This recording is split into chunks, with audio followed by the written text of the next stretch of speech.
आज मैं आपको एक ऐसी अद्भुत कहानी सुनाने जा रही हूँ जिसमें भगवान विष्णु ने स्वयं अपनी पत्नी लक्ष्मी को एक छोटी सी भूल के कारण 3 वर्षों तक एक गरीब किसान के घर में नौकरानी बनने का श्राप दे देते हैं। यह कथा सिर्फ एक धार्मिक घटना नहीं बल्कि जीवन का एक गहरा संदेश भी देती है। कभी भी किसी की वस्तु बिना अनुमति नहीं लेनी चाहिए, चाहे वह कितनी भी छोटी या बड़ी क्यों न हो। तो चलिए इस अद्भुत सी कहानी को हम शुरू करते हैं। एक दिन बैकुंठ धाम में भगवान विष्णु शेषनाग की सैया पर विश्राम कर रहे थे। हल्की ठंडी हवा बह रही थी, कमल के फूलों की सुगंध वातावरण में फैली थी, लेकिन उनके चेहरे पर एक हल्की सी ऊब थी। विष्णु जी मन ही मन कई युग बीत गए, मैंने पृथ्वी लोक का भ्रमण नहीं किया, क्यों न आज धरती के सुंदर श्लोक को देख आऊं। जब वे उठकर यात्रा की तैयारी करने लगे, माता लक्ष्मी ने उन्हें देखा और मुस्कुराते हुए पूछा, स्वामी आज सुबह सुबह आप कहाँ की तैयारी कर रहे हैं? विष्णु जी बोले, प्रिय आज मेरा मन है कि मैं पृथ्वी लोक का भ्रमण करूं। लक्ष्मी जी उत्सुकता के साथ कहती हैं, तो क्या मैं भी आपके साथ चल सकती हूँ? विष्णु जी ने कुछ क्षण सोचा और कहा, हाँ, पर एक शर्त है, धरती पर भ्रमण के दौरान तुम हमेशा दक्षिण दिशा में देखना होगा, उत्तर दिशा की ओर देखना निषेध है। माता लक्ष्मी ने बिना अधिक सोचे उस शर्त को स्वीकार कर लिया। सुबह का समय था, वर्षों की रात के बाद वातावरण स्वच्छ और सुगंधित था।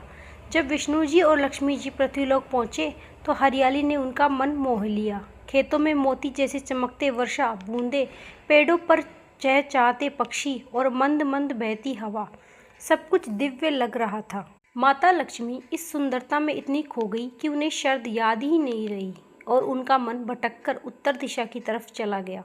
वहाँ एक मनमोहक बगीचा था, सुगंध से भरा, रंग बिरंगे फूलों से सजा हुआ। मोह में बंधकर वे बगीचे में चली गई और एक अद्वितीय सुंदर फूल तोड़ लिया। जब वे फूल लेकर विष्णु जी के पास पहुंची तो विष्णु जी की आंखों में गंभीरता आ गई। विष्णु जी बोले कि हे लक्ष्मी, मैंने तुम्हें स्पष्ट कहा था कि उत्तर दिशा की ओर मत देखना। यह फूल किसी और का है और बिना अनुमति लिए लेना चोरी के समान है।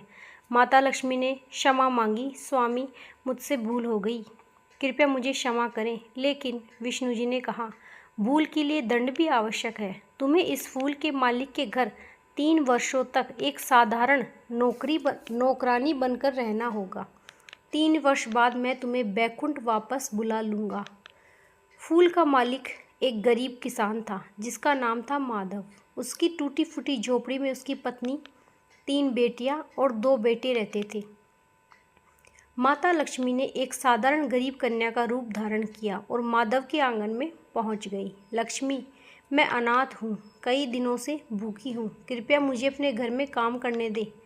माधव ने दया से कहा कि बेटी, मैं गरीब हूँ, मुश्किल से अपने परिवार का पेट भर पाता हूँ, लेकिन अगर तुम मेरी बेटी बनकर रहना चाहो तो हमारा सूखा सादा भोजन तुम्हें भी मिलेगा। माता लक्ष्मी ने सहर्ष स्वीकार कर लिया। माता लक्ष्मी के आने के अगले दिन ही माधव को इतनी कमाई हुई कि उसने एक गाय भी खरीद ली। धीरे धीरे उसके खेत लहलहाने लगे, पशु बढ़ गए और घर में अन्न धन की बरकत होने लगी।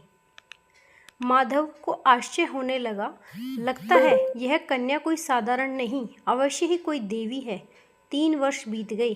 एक दिन जब माधव खेत से लौटा तो उसने अपनी झोपड़ी के द्वार पर एक तेजस्वी आभा में देवी को देखा। गहनों से सजी और स्वर्ण जैसी उस स्त्री की तरफ ध्यान से देखा।